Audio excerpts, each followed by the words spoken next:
communism, the family may be defined, you may remove your jacket, as a simple and ancient production association consisting of man and wife and children. It is an economic association formed to produce things.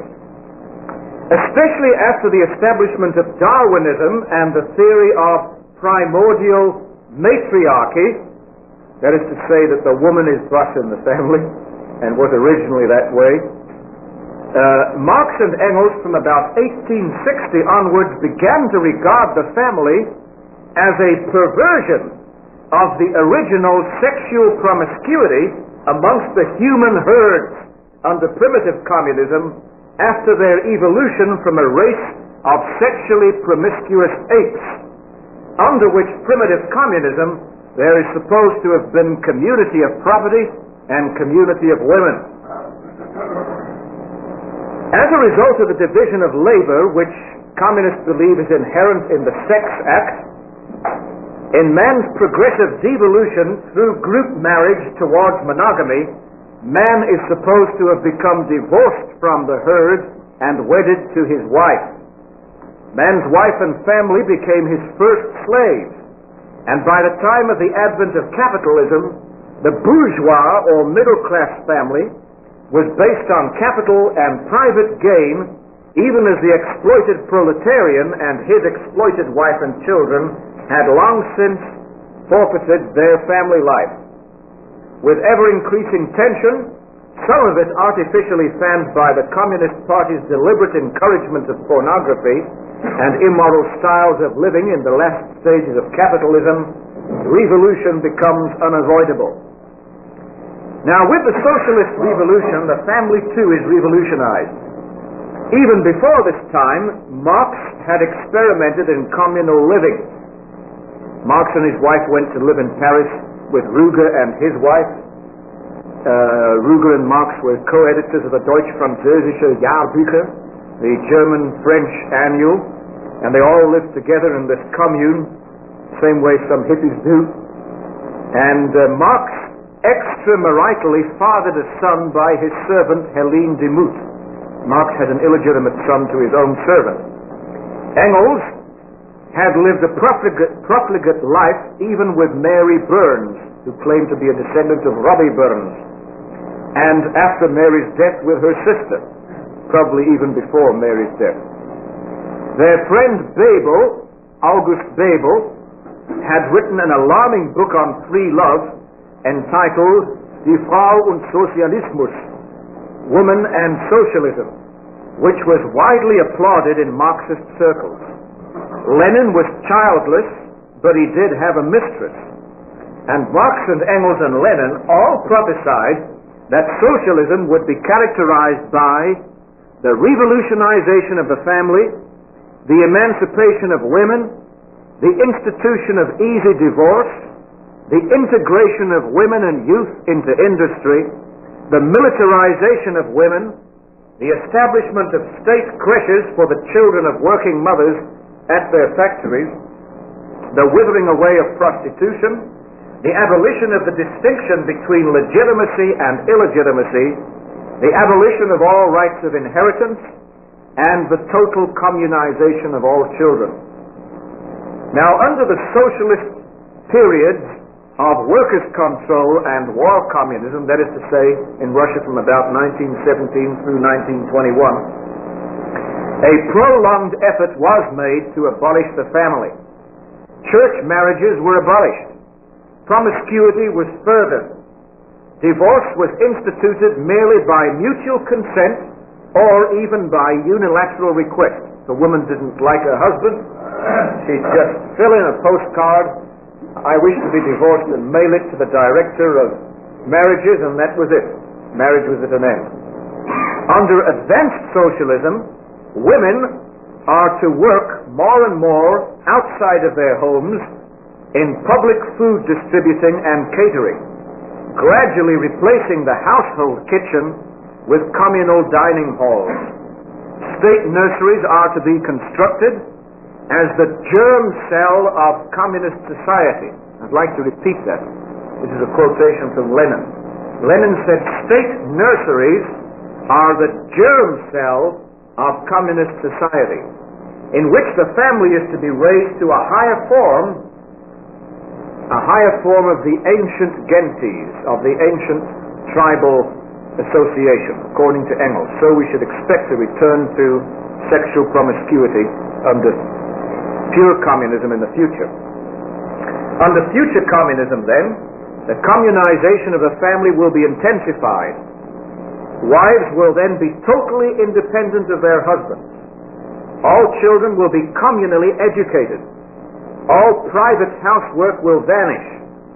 The family is to be destroyed in favor of the appropriation of, quote, social life, unquote, Marx. The whole world is to become one huge communist family, in which birth control is discouraged and the nations are to be merged into marriages to be deliberately promoted until there will be no racial differences at all. This is a communist goal, gentlemen. And the world will return to the natural creative relationship, as Marx calls it, of primitive communism, in which sexual promiscuity obtained and marriage was unknown, albeit all at a higher level. In other words, they don't envisage that man will become a herd of apes again, all the apes sleeping with one another, but they will get back to the herd and the family will disappear. There may be temporary sexual liaisons under future communism between one man and one woman, but they are determinatable at a moment's notice. They can rotate their partners as they wish, and the children as they're born under future communism will belong to the commune and never to the parents. Now, post-Leninistic communists, in spite of having to make many tactical retreats, people like Stalin and Mao Zedong even, they've had to retreat from this theory some on account of the resiliency of what they call bourgeois marriage and the family even under socialism. Nevertheless, even post-Leninistic communists like Stalin and Mao sought and still seek to communize the family and family living quarters, especially in Red China. Now, as you probably know, in Red China in the 50s, 1/3 of that great nation was brought under communes. People were herded together in barracks, and in respect of 1/3 of the nation, some 250 million people, women were forced at the point of a bayonet to sleep with a different man each night. And when the children were born, the woman had no idea who the father was. As soon as the child was weaned, it was ripped away from the mother and raised in the state nursery. After a time, the child, the woman didn't even know which was her child, and the child never knew which was his mother. Now, this is very logical and very smart, because as these new generation of children grow up, they can have no loyalty to a father and a mother, you see. Their only loyalty can be to the commune, to the people, and to the leaders of the people. Diabolical, yet quite consistent. Khrushchev emphasized that communist forms were being developed, such as, quote, Khrushchev, public catering, boarding schools, kindergartens, and creches, unquote, Khrushchev. And the 1961 program of the Communist Party Soviet Union insisted that thereby women would be freed from housework and, quote, a big share of the maintenance of their children, unquote. So that, as Soviet philosophers remarked in 1963, the community may develop as, quote, members of the single human family, unquote. And in 1968, quote, that children will have no need of inheritance, unquote. The nihilistic hippie communes in the West are not exactly promoting the cause of the family, and communism would seem to loom large to fill the vacuum. What shall we say about this? Well, first of all, let's admit the partial credibility of some of these things. It's true, I think, as the Marxists maintain, that the family is the simplest form of production association. Of course, the family is a lot more than a production association. It isn't even primarily a production association, but it is the primitive form of production, simplest form. It's true that prostitution should be discouraged. It's true in my judgment, and here you may disagree with me, that birth control should not be summarily advocated, and by that I mean inside of marriage. After all, God did say to Adam, did he not be fruitful and multiply and fill the earth? And to me it's terribly sad that the wrong kind of people are multiplying. And that is the children outside of the covenant rather than the children inside of the covenant. It's true that monogamy does presuppose family property relations. This is why communism must smash the family. Because as long as you have a family, you have family property and inheritance. The only way to destroy family property and inheritance in favor of community of property throughout the commune is to destroy the family. It's also true that the family has indeed been weakened since the Industrial Revolution. I'm sure those of you living here can see how the family has been loosened up in the last 20 years. See it happening around you.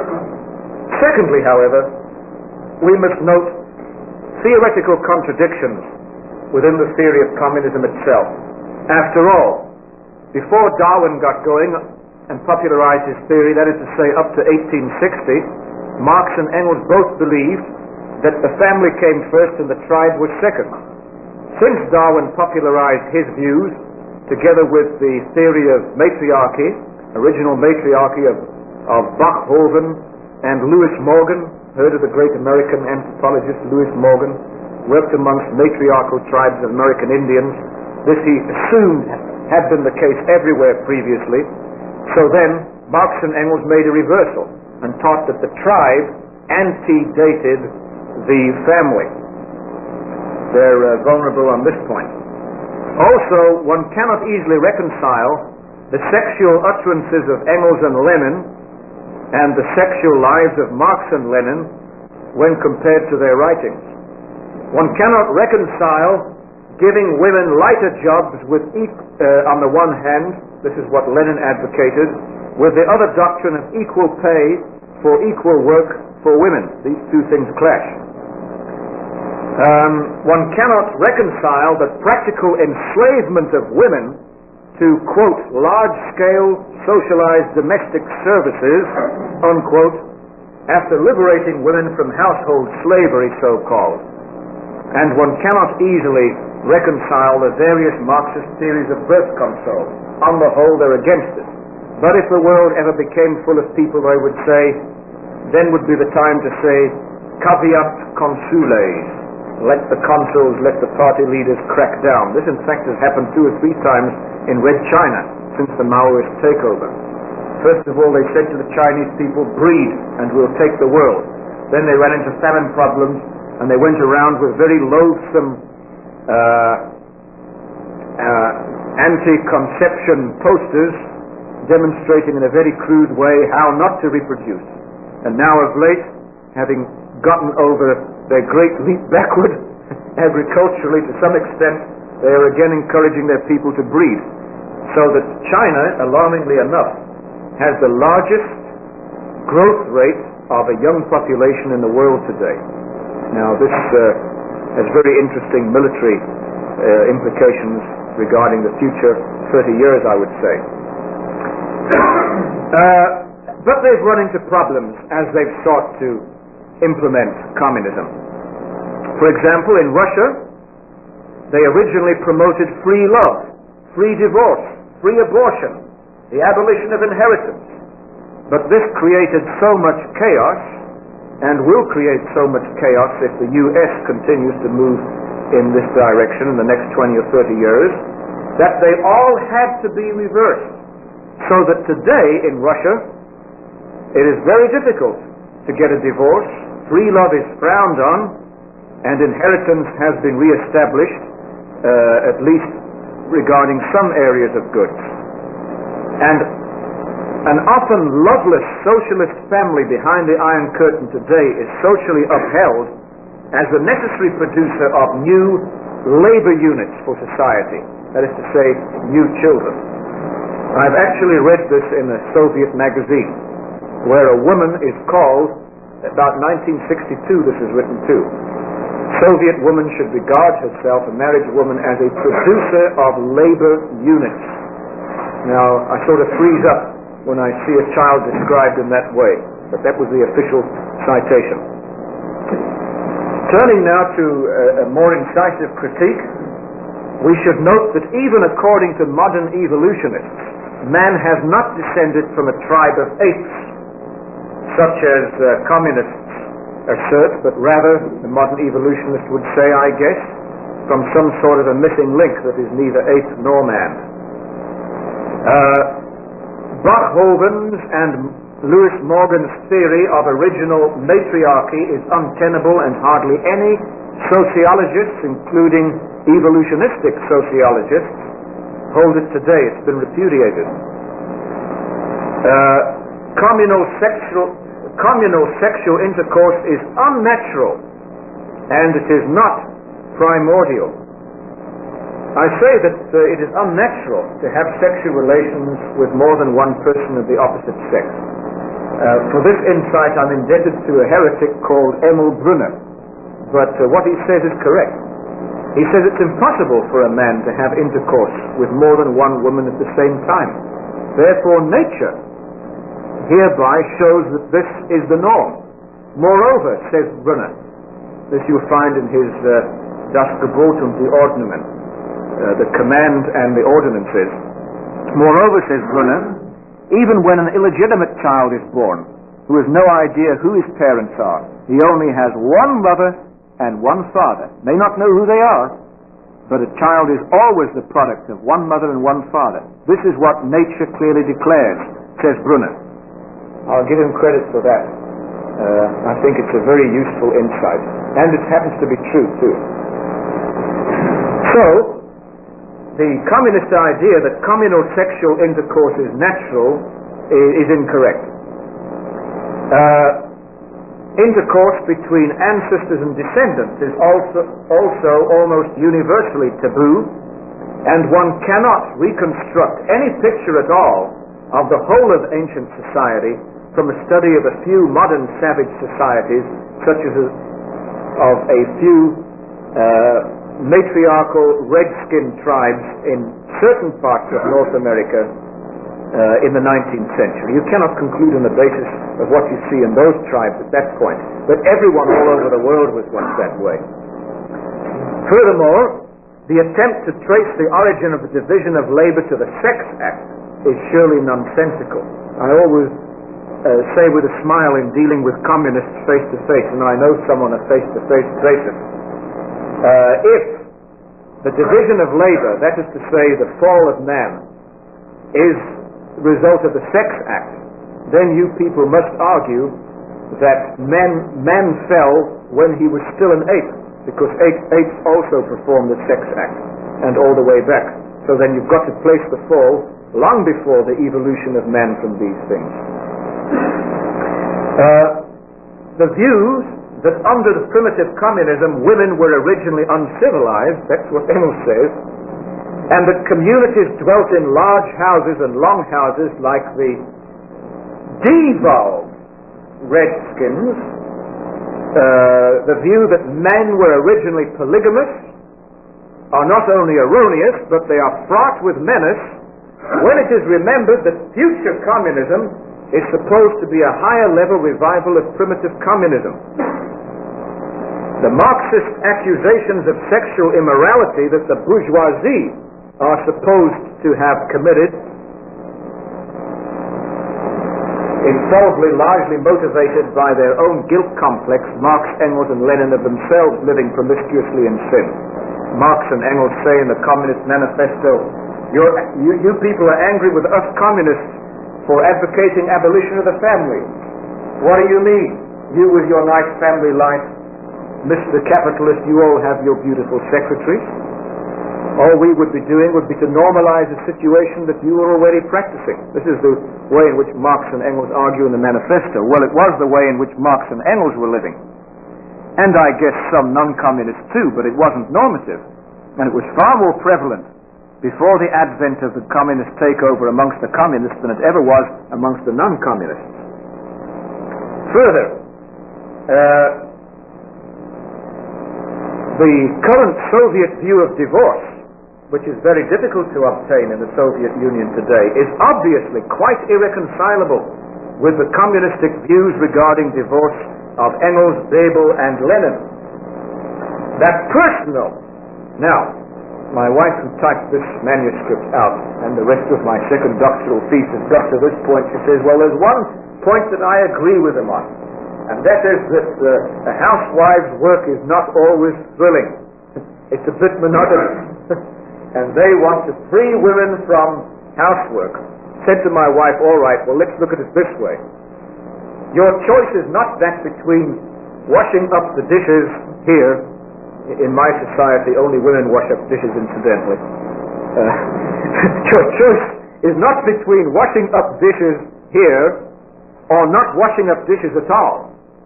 Your choice, according to Lenin, is whether you want to wash your dishes and my dishes and the kids' dishes, or whether you're going to wash up everybody's dishes downtown working in the public catering department.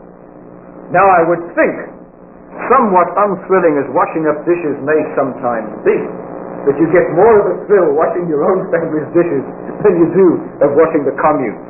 Therefore, if you've got to choose, stay at home and wash your own dishes at home. Actually, I had a student previously in America who told me at the end of a philosophy course, Dr. Lee, it was so interesting to hear you explain Doyevitch's philosophy of how everything that is created operates in 15 spheres from the numerical through to the pistical. That when I'm a housewife and I wash dishes, I look at the little crumbs on the plate, look at the plate as such, and make a Doyevitian analysis of all of this as I'm doing it. And this will be very interesting for me to do. Well, there it is. This needs to be pointed out then. Repetitious private housework is far preferable to repetitious and impersonal large-scale socialized domestic services. That the abolition of the distinction between legitimacy and illegitimacy only promotes social chaos. Hebden Taylor, professor at Dordt College, has written an interesting book on the family. I'd like for you to read that if you have it in the library, or just look at it. I won't examine you on it, but if you're interested, to find out why he believes, and I think his reasoning is cogent, that if a society does not make the distinction between legitimate children and illegitimate children, that society will destroy itself. I think he argues the point very well there. The destruction or revolutionization of the family into a one-world socialist family is a dream, or rather a nightmare, impossible of fulfillment. The thing must break down long before it reaches its declared conclusion. That the current communist practice is untrue to the anti-birth control campaign of Marx and Engels and Lenin. That communism, while aware of the sexual or biotic basis of marriage, grounded in the Sex Act, ignores the moral qualification thereof, one man and one woman till death do us part. That the provision of heavy manual work for women is an interesting result of the communist slogan, equal pay for equal work. So, the way we should deal with communist agitators at state universities in this country and elsewhere, when some of the gals look as if they're going to get interested in communism, saying, sure, communism will give you equality. Why, you'll be working in a coal mine and driving a locomotive and doing all the heavy jobs that a man does. Isn't it thrilling? Aren't you looking forward to it? You see, when women got equality or claimed it, men decided not to stand up and offer their seats to the women anymore in the trains and the buses. And after all, why should we? If a woman wants to be equal, she can jolly well stand up, and we'll sit down if she comes in afterward. But if she's prepared to accept what the Bible says, that she is the weaker sex, then we are to be gallant and accommodate her weakness by standing up and say, won't you sit down then? So you lose if you're a woman when you demand equality. You don't gain anything. In fact, the communist communization of the family has failed even in Red China. And those 250 million Chinese that lived in the communes, sleeping with a different partner every night at the point of a bayonet during the 50s, is breaking down very fast, and in most parts of the country is no more the case. What Christian alternative shall we offer to this communist program for the future of the family? Well, and by now you're used to my approach, the Christian view of the family is, of course, firmly rooted in the divine triune family of the Father, Son, and Holy Ghost. Marx realized this, and Karl Marx said that after the destruction of the heavenly family, by that he meant the Trinity, ebenso muss auch die irdische Familie praktisch und theoretisch vernichtet werden. In the same way, the earthly family must be practically, must be destroyed both in theory and in practice. Now Marx was smart. He realized that there was a connection between the Holy Family, the Trinity, and the earthly family, Father, Son, Child. Marx was wrong in thinking that the earthly family is primarily, and following Feuerbach on this point, Marx believed that the heavenly family, the triune God, was simply man's impotent projection of himself and his family life into the sky. Pie in the sky, by and by. In actual fact, it's the other way around. The Holy Family, the triune God, makes man in his own triune image, so that the earthly family, in its triunity, reflects, as the image of God, the triunity of God who makes it. But the two are connected. This Marx saw, therefore, from his reasoning, both the heavenly family and the earthly family must be destroyed.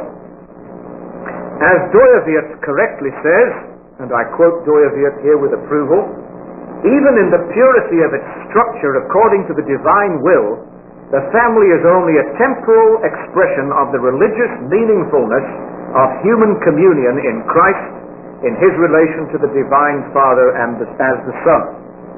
For as the divine Father and the Son love one another in the power of the Spirit, and as the Holy Father loves his earthly children, so too must earthly fathers love their earthly children and their children's children in the spirit of family love.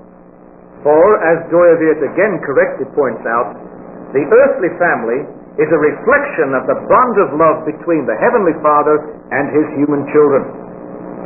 So the earthly family, gentlemen, roots in the Holy Family in heaven. And although Marx inverted the primordiality of the Holy Family to the earthly family, Marx well realized their relationship. However, precisely because the relationship is the very reverse of what Marx believed, and precisely because the Holy Family is eternally indestructible, all Marxist attempts to destroy the earthly family, which is the image of the indestructible Holy Family, must fail. Now, before God created the human family, he first created human marriage. And before he created human marriage, he first created the human individual and gave him, the first individual, Adam, the dominion charter. Society does indeed presuppose the family. And the family historically presupposes marriage. Before you can have children in a family, there must be a marriage. And marriage historically presupposes the individual who enters into a marriage. But although man the individual existed before man the husband and man the father, this does not mean that man the individual is the germ cell of marriage and or of the family, nor that marriage is the germ cell of a family, still less that the family is the germ cell of society. For man is not without woman, nor woman without man, 1 Corinth 11. Man, marriage, the family, and society may all be interdependent, but they are also relatively independent of one another, simply because they are all absolutely dependent directly on the triune God, who creates and sustains them all, each with sphere sovereignty and all with sphere universality over against all the others, even as each person of the triune God is simultaneously distinguishable from yet interdependent with the other two persons. I hope you all understand what I'm trying to say here. If you look at the Trinity, you get the solution. Which is more basic, the individual who gets married, or the married couple, or the family consisting of at least three, father, mother, child, or society of which they are a part? Which is the more basic? They are all equally basic, inasmuch as the divine society of the Trinity, the triune God, is just as basic as is the love between the Father and the Son, is just as basic as the Spirit who proceeds from the Father and from the Son, the analogy of which is the earthly child that proceeds from the Father and from the Mother, is just as basic as each person of the Trinity. They're all equally department, sovereign in their own sphere, with universal nexus running and essence running between them, and all of them part of the divine society when we're dealing with the Trinity, and of human society when we're dealing with mankind. Now it is precisely in the dominion charter, and God said, and God made man in his image, man and male and female made he them. What is a man? Is man a male? Well, yes and no. I'm not trying to be Barthian, but I'm being scriptural. Yes and no. God made man. Male and female made he them, and then he said to them, be fruitful and multiply and fill the earth. So man is not more Adam than he is male and female, neither are they more so than they are being fruitful and multiplying and filling the earth.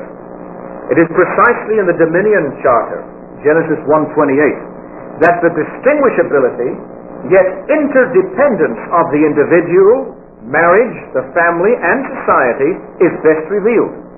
God told the individual Adam to dress and to keep the garden, to subdue the earth. And Adam started to do this personally, but he lacked a helpmeet for him. So God gave Adam a helpmate in marriage, and told both Adam and Eve together to subdue the earth. And they, needing other helpmates to execute this colossal task, were required to be fruitful and multiply, to form a family. And that family was required to multiply into other families, to form a society in order to do this. So you see, the individual needs marriage, marriage needs children, children need society, and society needs and consists of people in their individual, marital, and family intertwinements. Now each presupposes and requires the other, but each is relatively sovereign in its own sphere, even as is each divine person over against the triune society of the living God.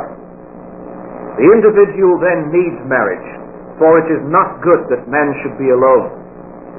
The great Trinitarian text, if the Unitarians were right, that there's only one person in God, God must have been terribly lonely prior to Genesis 1 verse 1. But, seeing there are three persons in God eternally, God was never lonely and didn't need the world. Now you may say this is an anthropomorphism. We are attempting to measure God in the same way we're measuring man. True, but remember that man is the image of God. And there is something in Anselm's ontological truth of God, namely that when you look at creation, when you look at man, knowing is the image of God, looking at man tells you something about God, precisely because the Bible tells you that man images God. Can't push this too far, but one should look at it and give due weight to it. Joviat says, in the conjugal union as such, the expression of the personality and the temporal existence of each of the married persons is enriched, enlarged, and completed by that of the other. A woman becomes a wife in the full sense of the word only in the conjugal union with her husband and vice versa. How many of you are unmarried? Let's see. How many of you are unmarried? Yes. Well, gentlemen, you may not like this, but you're only half men until you get a wife. It's only in that fullness that you really become real men.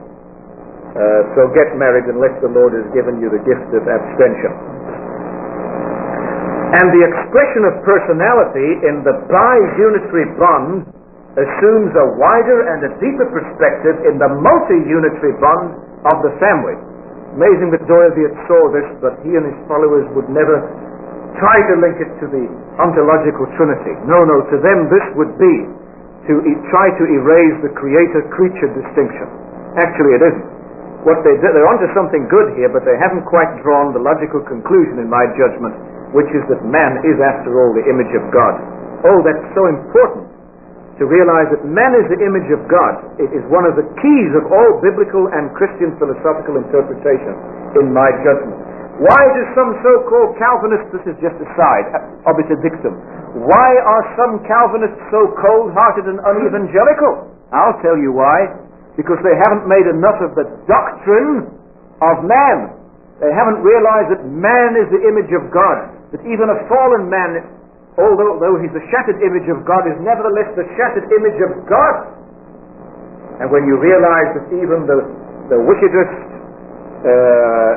most apostate man that you ever did see has something of the pieces of God's broken image in him, you treat him with respect and with concern. So don't be heretical now. Also see to it that you have a reformed doctrine of man, which must be grounded on Genesis 1:26 through 28, as later developed. And that's the digression. Back to the lecture. In marriage, one man is normatively bound to one woman on the biotic basis of sexual intercourse. If a man or a woman want to marry but they do not realize that sexual intercourse is central, they have no business getting married. But marriage, although it is sexually grounded, does have an ethical qualification. These two are to love one another. The two are to become one flesh, not the three or the four, two only. Till death do them part, and what God hath joined together let no man put asunder. They are also to help one another, which is an ethical consideration. But, gentlemen, just as well your wives aren't here at this point, but you can tell them that I said so, and I think that I have the Spirit of the Lord with me, as Paul would say. This mutual help for one another does not imply the co-leadership of woman alongside of man within marriage. For just as Christ leads his beloved wife, his beloved bride, all of the time, of which spiritual relationship marriage is a reflection, Ephesians 5, that great sermon by President Sam Patterson on Tuesday when I arrived, remember? So too must the husband lead his beloved wife. And please don't think Doiviet is being crude when he says what he's saying in the next verse. I think that this is quite legitimate. Although I also realize that Kinsey doesn't necessarily see things this way. Doiviet says, the leading role of the husband in sexual intercourse, and by that he means that the man seeks his wife when he wants intercourse, and during intercourse he adopts the uppermost position, is Doiviet's meaning. And the passive receptive part of the wife form the original basis of the meaning individuality of marital authority in the retrocitory direction of cosmic time. In other words, when you look at the sex act itself, what happens and how it is originated by the male sex, this demonstrates to you from nature, as Emil Brunner would say, that the man is the boss and the woman is to be subject to him. Marriage is always for life, and Christian marriage should be just as unbreakable as the eternal elective love with which Christ loves his earthly bride. To the Christian there are no principial grounds for divorce, even though divorce may occasionally occur, for as Doiviet has correctly remarked, sin mercilessly puts to shame the tenderest and the most intense temporal bond that God in his order of creation has given to man as a task, the marriage bond. There is no doubt that the selfhoods of the conjugal partners are for all eternity interwoven in the new root of life, Jesus Christ, if they are really united in Christ. This is the religious fullness of meaning of marriage.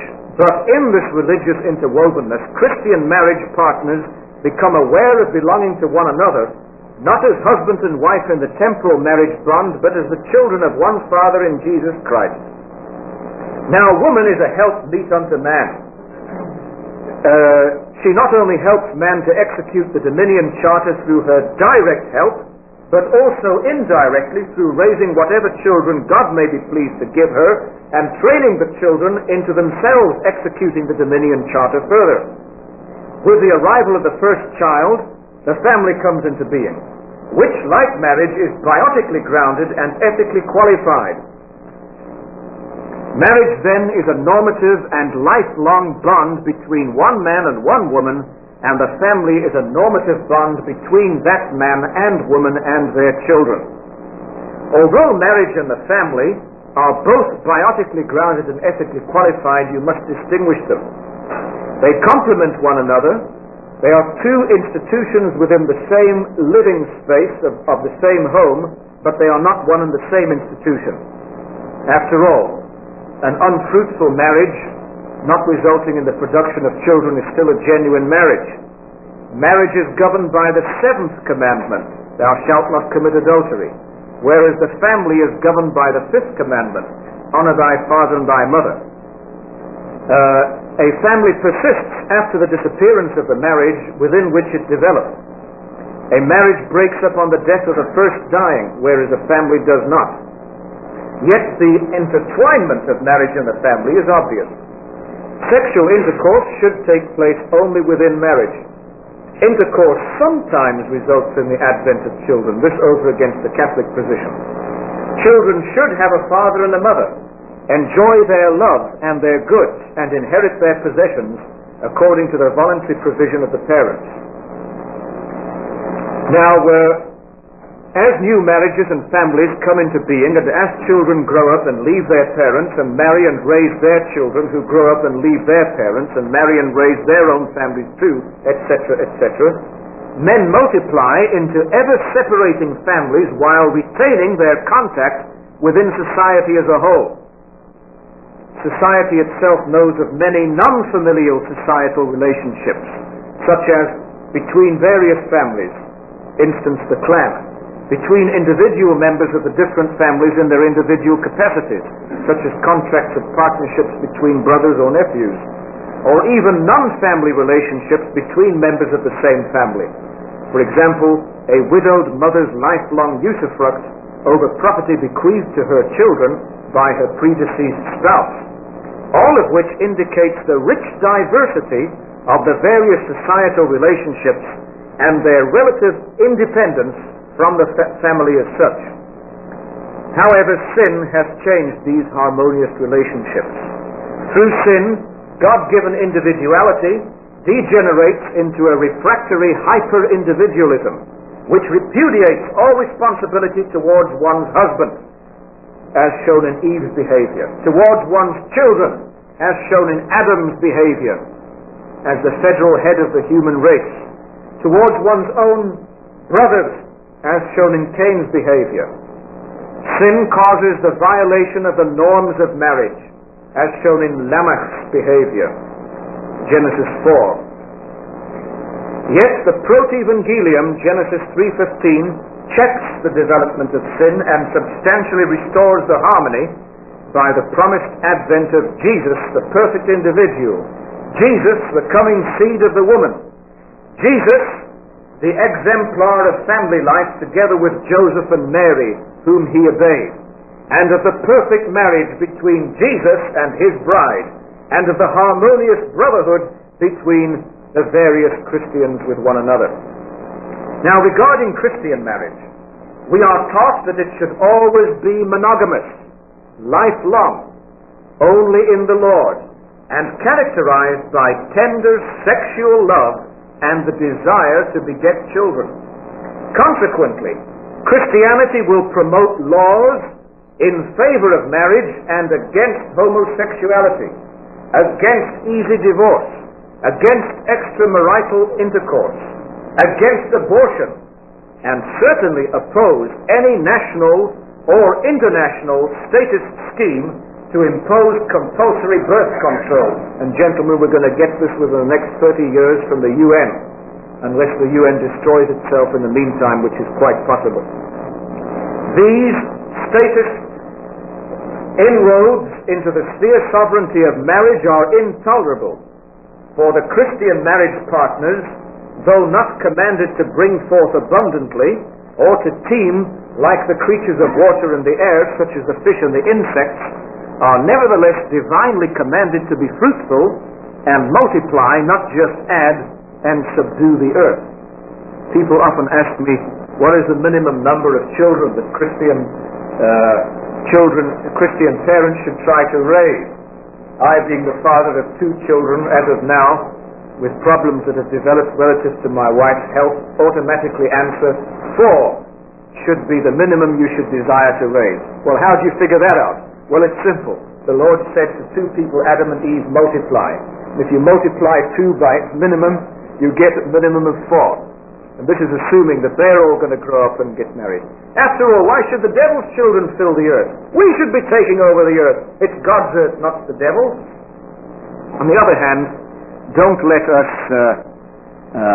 teem like fish. There's a difference between rabah, that's what human beings should do, and sharatz, that's what insects and rabbits should do, and we're not rabbits.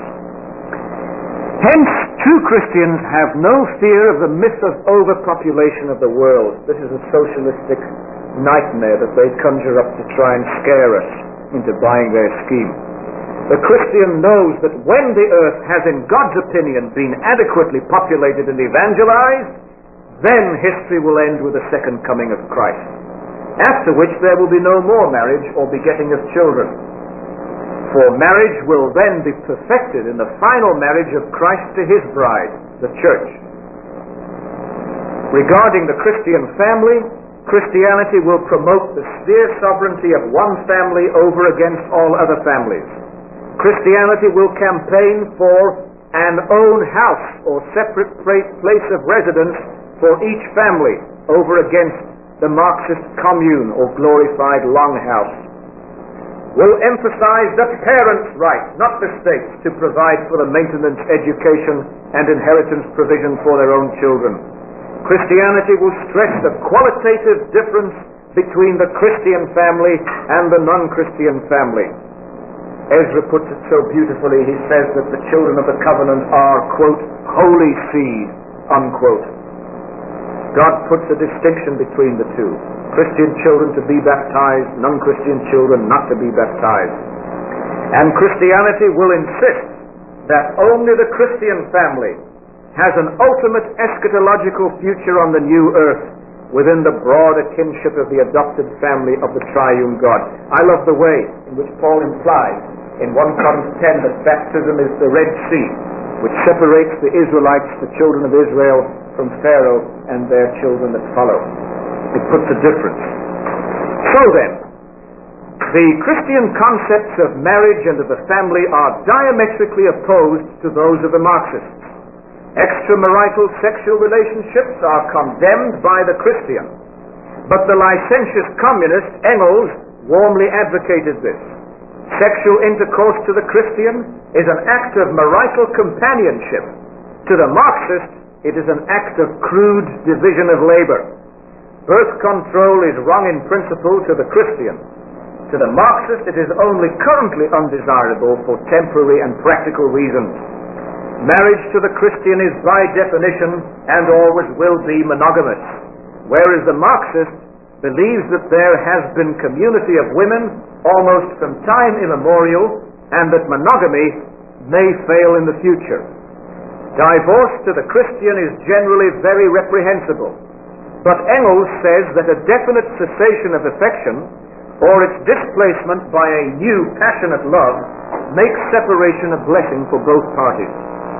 Women were always civilized, and their place is in the home and with the family, according to Christianity. Women were originally brutal, and their place is in politics and in industry, according to Marxism. Christians hold that families should have their own houses. Communists believe that men should ultimately live in communes.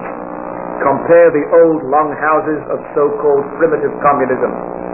Christians believe that parents should provide for the education and maintenance and inheritances of their own children, whereas communists would put all of this in the hands of the community.